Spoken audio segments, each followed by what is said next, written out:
welcome to Wednesday's story. Now, I have been looking forward to this one so much.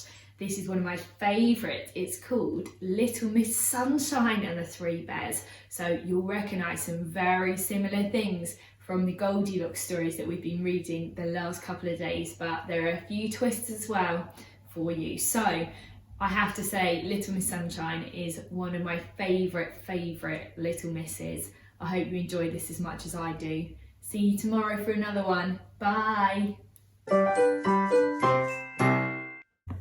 Little Miss Sunshine and the Three Bears.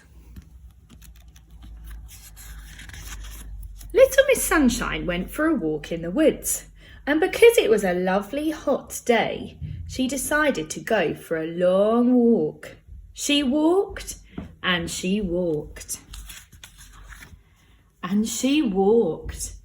And then suddenly the weather turned for the worse. A storm arrived with a great crash and boom of thunder. She ran through the woods looking for shelter from the rain, which she found in the form of a cottage in a clearing in the woods. She knocked at the door. "Come in," said a very loud, gruff voice. The door led onto a kitchen, and sitting around the table were three bears: a big bear, a medium bear, and a little bear.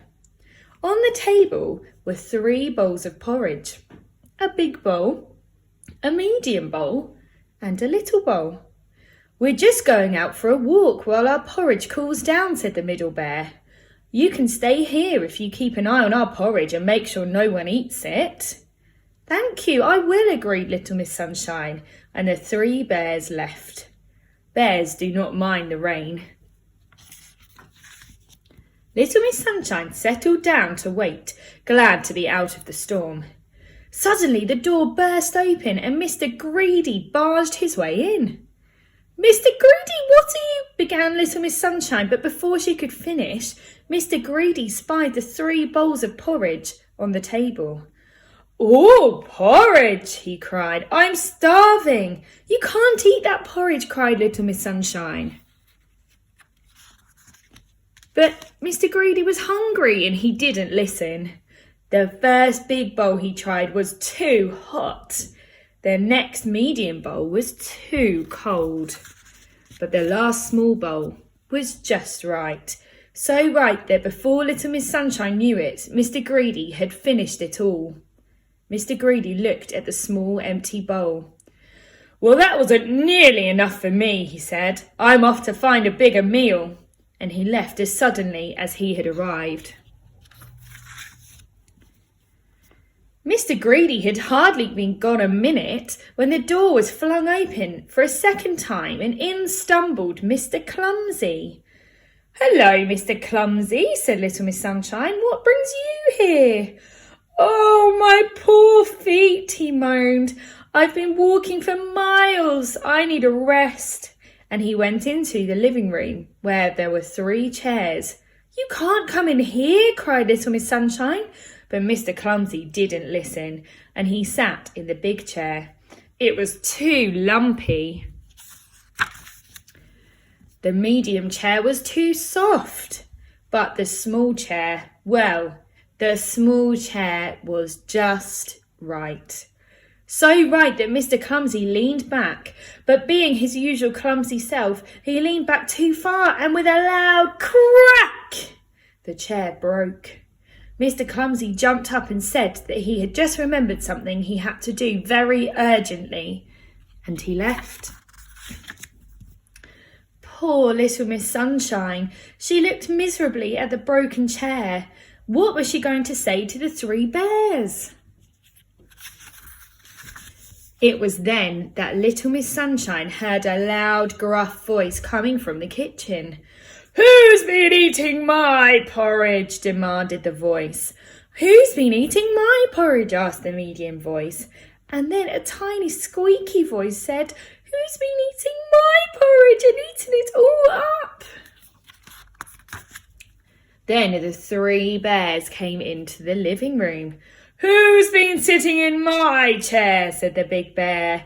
"Who's been sitting in my chair?" said the medium bear. And who's been sitting in my chair and broken it? Cried the little bear. The three bears glared angrily at Little Miss Sunshine. Not me, she cried.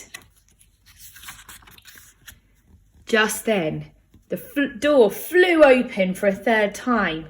It was Mr. Lazy. Oh, he yawned. It's time for my nap. I need a bed. You're not sleeping in my bed, boomed the big bear. You're not sleeping in my bed, said the medium bear. And you're not sleeping in my bed, squeaked the little bear. Mr. Lazy's face fell. You can come and sleep at my house, said Little Miss Sunshine. The bears were very happy to hear this, so Mr. Lazy and Little Miss Sunshine said goodbye and set off back to her house. However, as you know, it was a very long walk and Mr. Lazy kept having to stop for a quick 40 winks, so it was very late when they finally arrived. Late enough for it to be Little Miss Sunshine's bedtime too. In fact, it was everyone's bedtime. Big Bear was in his big bed. Medium Bear was in his medium bed. Little Bear was in his little bed. Mr. Lazy was tucked up in Little Miss Sunshine's bed, and Little Miss Sunshine was on the sofa. Poor Little Miss Sunshine.